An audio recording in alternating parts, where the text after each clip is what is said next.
শোনেন, আপনারা এখানে যারা আছেন তারা একটু প্লিজ এখান থেকে একটু সরে যান। এখানে থাকা দরকার নেই। যে শিমুল হাসতেছে এটা কোটচাঁদপুর থেকে তুই এলি কেন? তুই সব আপনারা দ্রুত এলাকা ত্যাগ করুন।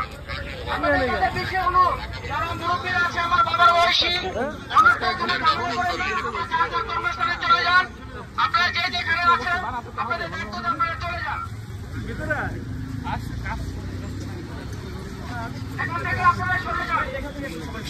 আপনারা সবাই এখান থেকে সরে যান। সবাই সরে যান। সবাই সরে যান। আপনারা যান। এখানে ভিড় করলে এটা আমাদের জন্য প্রেশার, কোনো কিছু না। হয়তো কিছু হবে না, কিন্তু আমাদের জন্য এটা প্রেশার আছে।